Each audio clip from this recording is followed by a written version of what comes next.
안녕하십니까. 계속해서 대구에서 전해드리겠습니다. 대구와 경북 지역은 대체로 맑은 가운데 낮 한때 구름 많은 날씨를 보였습니다. 오늘 낮 최고 기온은 대구 23.6도, 안동이 22도, 포항이 22.6도 등 20도에서 25도의 분포로 어제보다 조금 낮았습니다. 내일도 대체로 맑은 가운데 아침 최저 기온은 대구 13도 등 8도에서 16도, 낮 최고 기온은 대구 23도 등 21도에서 24도의 분포로 오늘보다 조금 높겠습니다. 2017학년도 대학 입학 수학 능력 시험일이 이제 30일 앞으로 다가왔습니다. 이 수시 모집 전형이 진행되고 있어서 수시와 정시를 함께 대비해야 하는데 남은 기간 어떻게 준비하는 게 좋을지 알아보겠습니다. 김은혜 기자입니다. 수능을 한 달 앞두고 고3 교실에는 마무리 학습이 한창입니다. 수시 모집 비율이 70%에 이르고 주말에는 대학별 수시 모집 전형도 치르고 있어 집중력이 흐트러지지 않도록 노력하고 있습니다.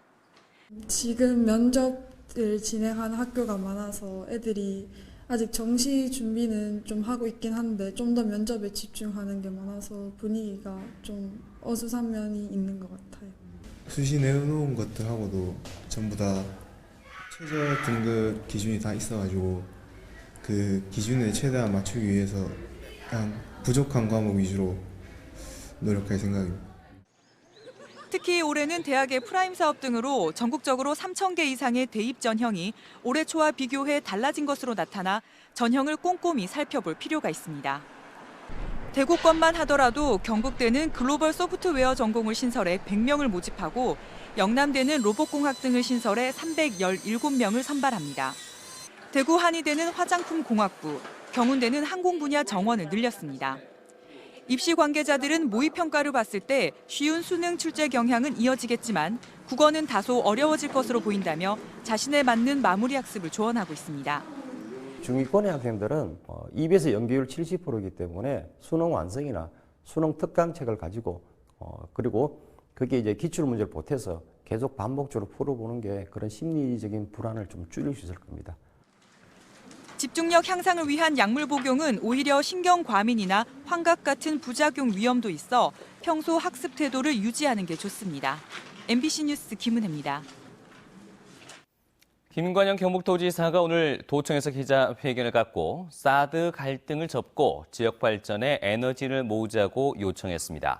사드 배치 찬성 입장을 명확히 한 김 지사는 정부와의 긴밀한 협력으로 안전과 환경을 반드시 지켜나가겠다며 사드 배치 지역과 주변 지역에 정부의 실질적인 발전 대책도 촉구했습니다. 국방부가 군공항 이전 공사와 관련한 경제적 파급 효과를 분석한 용역 자료에 따르면 대구 공항 이전 공사의 경우 6년 동안 5조 2,625억 원의 공사비를 투입해 발생하는 생산 유발액은 7조 2,899억 원으로 연간 1조 2,150억 원의 생산 유발 효과가 있는 것으로 분석됐습니다.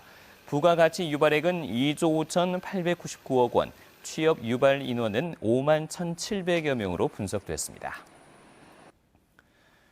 대구 경북연구원 정군우 박사는 CEO 브리핑을 통해 경주 지진을 계기로 지진과 해일에 대비한 원전 방제 대책을 수립하고 대규모 산업시설과 주택 등의 보호를 위해서 광역단체 간 협의체인 가칭 동남권 지진대책위원회를 구성할 것을 주장했습니다. 또 지역 여건에 맞는 대피소 선정과 장애인과 노약자 등을 위한 복지 기능을 갖춘 대피소를 설립해야 한다고 지적했습니다.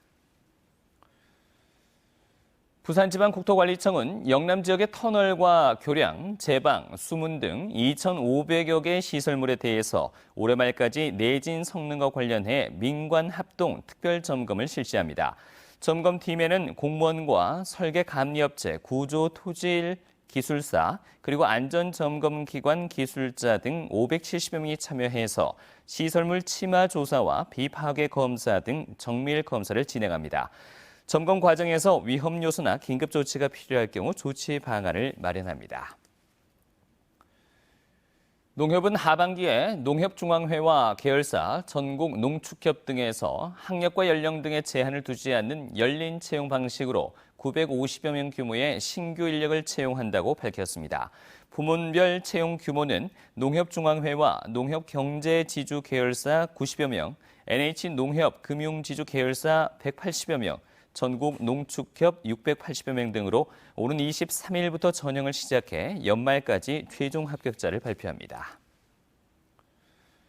대구 북부경찰서는 어제 대구의 한 식당에서 일어난 집단 구토 증세와 관련해서 식중독은 음식물 섭취 서너 시간 후에 증세가 나타나고 손님 중 일부만 증세를 보인 점으로 미뤄 식중독이나 가스 누출 가능성은 적은 것으로 보고 있습니다.